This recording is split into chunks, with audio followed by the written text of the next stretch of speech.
कृष्णा। नमो ओम विष्णुपादाय कृष्णपृष्ठाय भूतले श्रीमते भक्ति वेदांत स्वामिनिति नामिने। हरे कृष्ण कृष्ण कृष्ण हरे हरे, हरे राम राम राम हरे हरे। श्रील ऐसी भक्ति वेदांत स्वामी प्रभुपाद की जय। आचार्य महात्मा गांधी जी की जय। भगवद गीता 2020 में आपका स्वागत है। प्रसंग है चौथे अध्याय का। आज हम करेंगे 10वां श्लोक। इसका सीधा संबंध रहता है 9वें श्लोक से।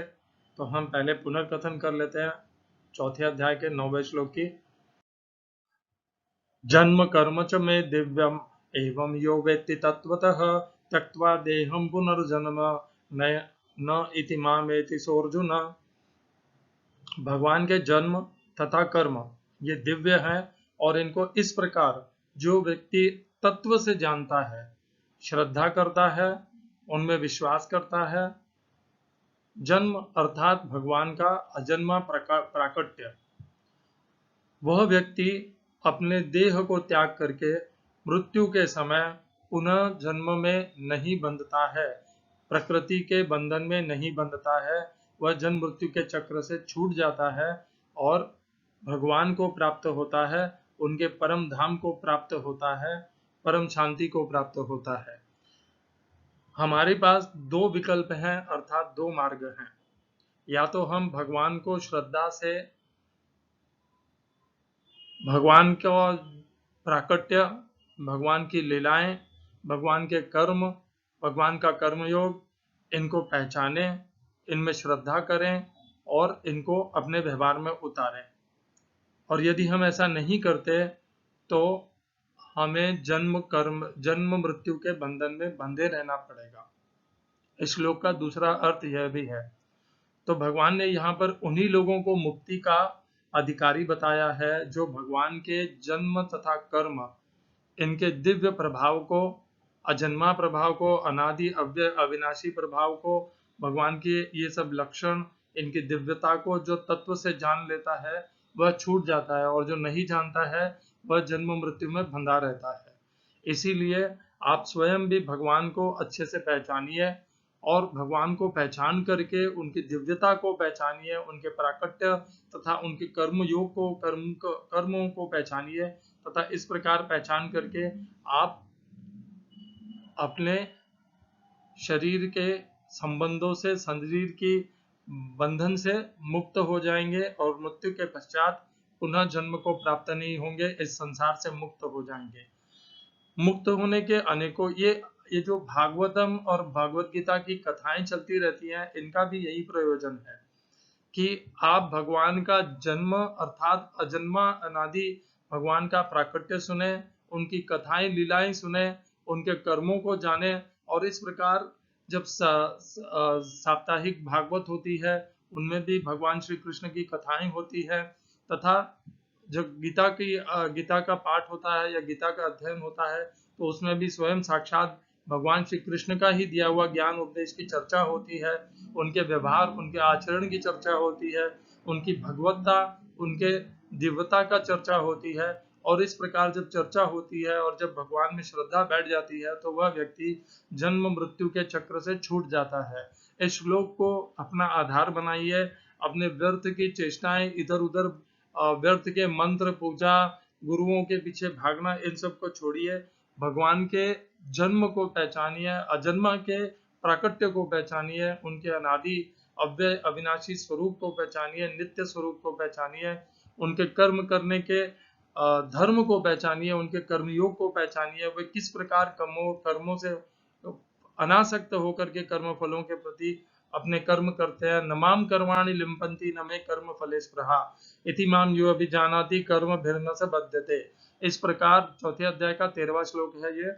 इस प्रकार भगवान को जान करके कर्म बंधनों से मुक्त हो जाइए तथा अपना उद्धार कर लीजिए। बहुत सरल और आसान तरीका बताया है। जब भी कहीं भागवत हो, भगवत गीता हो, श्रद्धा से, यह नहीं कि ये मैंने बहुत बार सुनी हुई है, नया क्या है, इस प्रकार अश्रद्धा और अनमने भाव से जाकर के मत श्रवण कीजिए।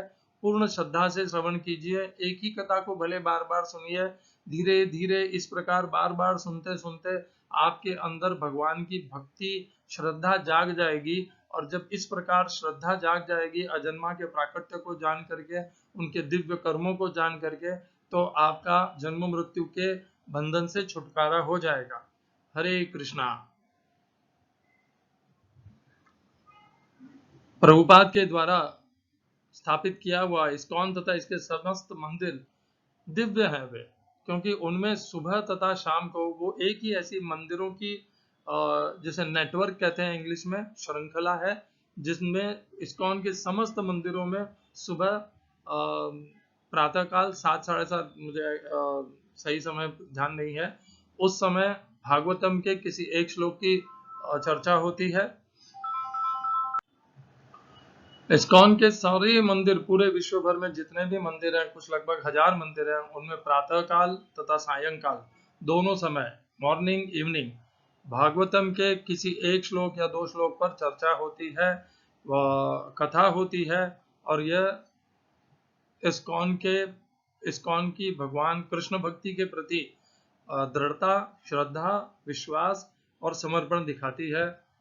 एक ही ऐसी मंदिरों की श्रृंखला है जो इतने दृढ़ता से, नियमितता से इस प्रकार का भागवतम की कथा करती है। अगला श्लोक करते हैं, चौथे अध्याय का 10वां श्लोक। बीत रागमय क्रोधाः मनमया माम उपाश्रिताः बहवो ज्ञान तपसा पूता मद्भावमागताः। हिंदी अनुवाद गीता यथारूप श्रील प्रभुपाद। आसक्ति, भय तथा क्रोध से मुक्त होकर, मुझमें पूर्णतया तन्मय होकर और मेरी शरण में आकर बहुत से व्यक्ति भूतकाल में मेरे ज्ञान से पवित्र हो चुके हैं। इस प्रकार से उन सबों ने मेरे प्रति दिव्य प्रेम को प्राप्त किया है। English translation Gita as it is, Swami Prabhupada. Being freed from attachment, fear and anger, being fully absorbed in me and taking refuge in me, many persons in the past became purified by knowledge of me, and thus they all attained transcendental love for me. इस श्लोक में प्रयोग किए गए संस्कृत शब्दों के अर्थ हैं वीत, मुक्त, राग, आसक्ति, इंग्लिश में अटैचमेंट, भय अर्थात हिंदी में भय, इंग्लिश में फियर, क्रोधा तथा क्रोध से, एंगर, मन मया, मत मया, पूर्णतया मुझमें, माम मुझमें, उपाश्रिताः पूर्णतया स्थित,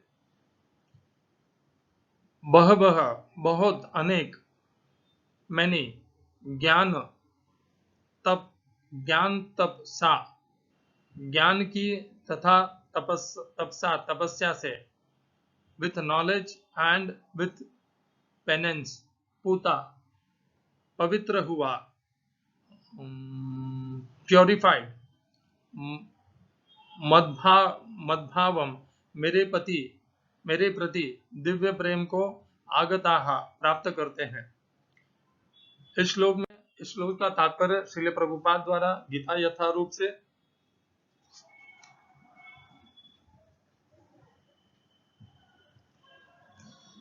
जैसा कि पहले कहा जा चुका है, विषयों में आसक्त व्यक्ति के लिए परम सत्य के स्वरूप को समझ पाना अत्यंत कठिन है।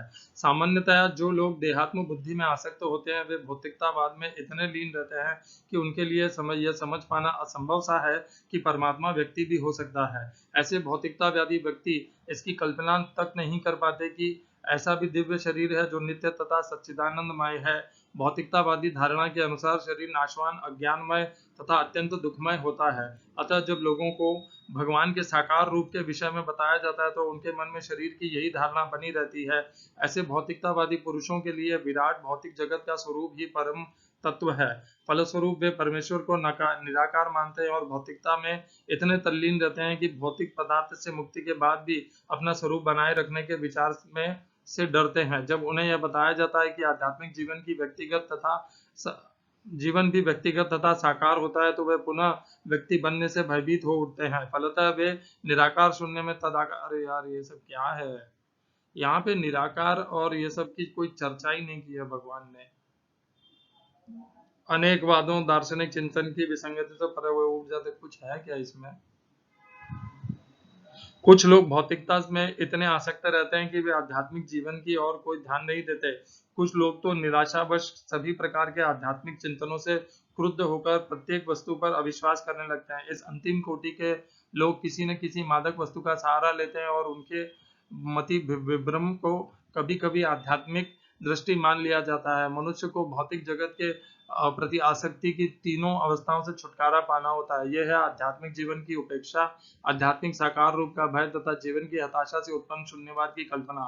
जीवन की इन तीनों अवस्थाओं से छुटकारा पाने के लिए प्रामाणिक गुरु के निर्देशन में बस यार बहुत हो गया। हरे कृष्णा। चलिए इस श्लोक का चर्चा करते हैं। ओम अज्ञानतिमिरन्धस्य ज्ञानाञ्जनशलाकया चक्षुरुन्मीलितं येन तस्मै श्री गुरुवे नमः। एकम शास्त्रम देवकीपुत्र गीतम, एक ही शास्त्र श्रीमद् भगवद गीता। एको देवो देवकीपुत्र एव, एक ही भगवान श्री कृष्ण। एको मंत्रस्तस्य नामानि यानि, एक ही मंत्र भगवान कृष्ण के नाम का महामंत्र।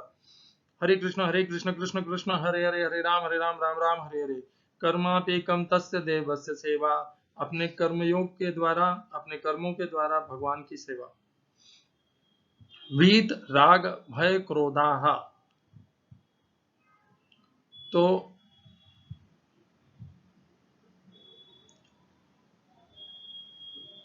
राग अर्थात आसक्ति, भय यानी डर, क्रोध यानी, क्रोध को हिंदी में और क्या कहते हैं नहीं ध्यान है मुझे। तो ये तीन लक्षणों से जब मनुष्य मुक्त हो जाता है, मनमया माम उपाश्रिता, और इस प्रकार मुक्त होकर के अपने मन और चित्त को, मनमया मतमया अर्थात अपने मन, अपनी बुद्धि को भगवान श्री कृष्ण में स्थित कर लेता है, स्थिर कर लेता है और भगवान में उपाश्रित हो जाता है, अर्थात भगवान में ही तल्लीन हो जाता है, नित्य भगवान में तल्लीन हो जाता है, स्थित हो जाता है। वह तब बहुत से ज्ञान और तप से पूर्ण गया। जब मनुष्य ज्ञान और तप करता है, दोनों से मनुष्य की पवित्र शुद्धि होती है, पवित्रता प्राप्त करता है। बहुत से भक्ति के मार्ग के अनुयायी और कर्मयोग के अनुयायी भी ज्ञान के प्रति, ज्ञान की अवहेलना करते हैं, ज्ञान को निरादर करते हैं। ऐसा मत करिए। ज्ञान से शुद्धता आती है, पवित्रता आती है, पाप कट जाते हैं। आगे हम इसी अध्याय में पढ़ेंगे जहां पे भगवान कहेंगे कि ज्ञान से पवित्र और कुछ भी नहीं है जो समस्त पापों का नाश कर देता है। ऐसा और कुछ भी नहीं ज्ञानेन सदृशम पवित्रमिह विद्यते तत्स्वयं योग संसिद्धः कालेन आत्मनि विन्दति। नहीं ज्ञानेन सदृशम पवित्रम इह विद्यते, ज्ञान से ज्यादा पवित्र करने वाला और कुछ भी नहीं है इस संसार में। ज्ञान की अवहेलना और निरादर करना छोड़ दीजिए तथा ज्ञान मार्गियों के भी निरादर और उनकी अवहेलना करना छोड़ दीजिए। तपसा, तप करने वाले, किस चीज का तप करने वाले? भगवान ने 3 प्रकार के तप बताए हैं भगवद गीता के 17वें अध्याय में। भगवान ये नहीं कहते हैं कि तुम चावल छोड़ दो, चीनी छोड़ दो, या इस प्रकार के ये छोड़ दो, वो छोड़ दो। इस प्रकार के तप को भगवान तप नहीं बोलते हैं। भगवान ने 3 प्रकार के चीजों का तप बताया। एक है शारीरिक तप, दूसरा है जीवा का तप अर्थात वाणी का तप और स्वाद का तप, और तीसरा है मन का तप। जब मनुष्य शरीर को तपाता है अर्थात वह शरीर को कर्मयोग में लगाता है, कर्म में लगाता है, जो करना है उन समस्त स्वधर्म तथा कर्मों को करता है, आलस्य में नहीं बढ़ता है, कर्म से जी नहीं चुराता है और भागता नहीं है कर्म देख करके, और उसे कहते हैं शारीरिक तपा। और जीवा का तप क्या है? जीवा का तप है जब जीवा सत्य बोलती है, मधुर बोलती है और सदैव अध्यात्म में स्थिर रहती है, तो वह जीवा का तप कहा जाता है। और तीसरा मन का तप, जब मन सदैव भगवान में स्थित रहे, अध्यात्म में, सत्य में स्थित रहे, अविचलित रहे, काम और विषयों के प्रति न भागे, इस प्रकार स्थिर रहे, तब वह मन का तप कहा जाता है। इन 3 तपों को में जो तपता है, श्रद्धया परया तप्तम तपस्तत्रिविधम नरैहि अफलाकांक्षिभिर्युक्त ही सात्विकम परिचक्षते। और इस प्रकार तप करते हुए जब मनुष्य उन तप के फल के प्रति आकृष्ट न हो करके तप को केवल इसीलिए करता है और अपने फलों को भगवान को समर्पित करते करता है, तब वह उन तपों के कारण पवित्र हो जाता है। ये तप उसे पवित्र करते हैं। कौन से तप? ये तप केवल खाना पीना छोड़ने से तप नहीं हो जाएगा, वो भी एक प्रकार के तप हैं, परंतु वे निम्न श्रेणी के तप हैं। श्रेष्ठ तप है शारीरिक तप और जीवा का तप, वाणी का तप और मन का तप। तो ये थे तप की जो चर्चा हमने की, 17वें अध्याय में है इसका पूरा वर्णन। इस प्रकार पवित्र होकर मनुष्य भगवान को प्राप्त होता है, पूर्ण पुरुषोत्तम भगवान श्री कृष्ण को प्राप्त होता है।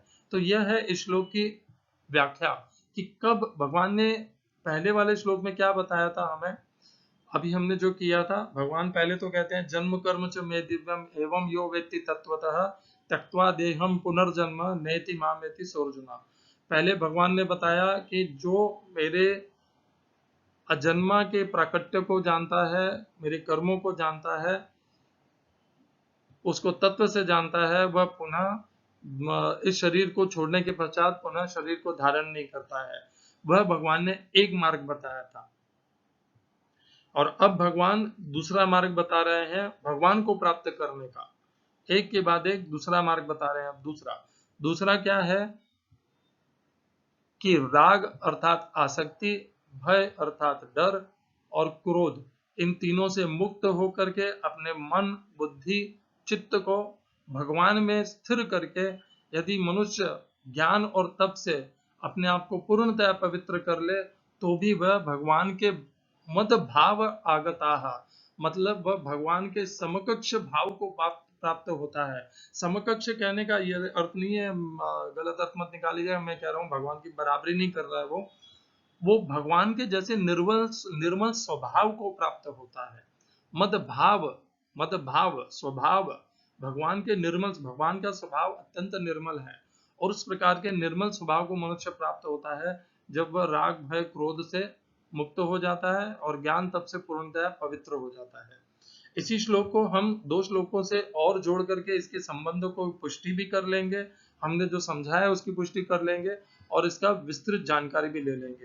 तो पहला श्लोक है जो हमने पहले चर्चा में किया है, दूसरे अध्याय का 64वां श्लोक। भगवान इसमें कहते हैं राग द्वेष वियुक्तैस्तु विषयानेन्द्रियैश्चरन् आत्मवश्ये विधेयात्मा प्रसादम अधिगच्छति। तो यहाँ पर भगवान ने केवल राग यदि छोड़ देते हैं, राग और द्वेष, तो राग द्वेष वियुक्तैस्तु, जब राग और द्वेष को अच्छे से छोड़ देता है और भगवान के साथ युक्त हो जाता है और इंद्रियों को विषयों से हटा लेता है और इंद्रियों के द्वारा विषयों में विचरण करता हुआ भी उनसे लिप्त नहीं होता है, आत्मा अपनी मन और बुद्धि को सदैव निग्रहित रखता है, इस प्रकार का मनुष्य भगवान के प्रसाद को प्राप्त करता है। भगवान के प्रसाद को अर्थात भगवत कृपा को प्राप्त करता है। भगवान की कृपा जब जिसको मिल जाती है तो उसका सब सिद्धि हो जाती है। हिंदी अनुवाद, किंतु समस्त राग तथा द्वेष से मुक्त एवं अपनी इंद्रियों को संयम द्वारा वश में करने में समर्थ व्यक्ति भगवान की पूर्ण कृपा प्राप्त कर सकता है। तो हमने अभी जो श्लोक किया था उसमें 3 लक्षण बताए थे, राग, भय, क्रोध, वीत राग भय क्रोधाः। यहाँ पर केवल राग और द्वेष से भी वह प्राप्त होने भगवान की कृपा मिल जाएगी, ये दूसरे अध्याय के 64वें श्लोक में बताया है। और एक श्लोक हम करेंगे, 5वें अध्याय का 26वां श्लोक है, काम क्रोध वियुक्तानां यतिनां यत चेतसाम अभितो ब्रह्म निर्वाणम वर्तते विदितात्मनाम। काम क्रोध वियुक्तानां, जो मनुष्य काम और क्रोध, पहले हमने दूसरे अध्याय के 64वें श्लोक में राग और द्वेष को सुना था, अब इसमें भगवान कहते हैं काम और क्रोध से जो पूर्णतया मुक्त हो जाता है अच्छे से, यति नाम, जिसने अपने मन और बुद्धि को नियंत्रित कर लिया है, यत चेतसाम, अभी तो वह भगवान को के धाम को प्राप्त करता है, ब्रह्म निर्वाणम, वह भगवान के धाम को प्राप्त करता है, वर्तते विदित आत्मा नाम, जो हिंदी अनुवाद गता यथारूप क्षमा करिए, गीता यथारूप जो क्रोध तथा समस्त भौतिक इच्छाओं से रहित है, जो स्वरूप सिद्ध है, यति नाम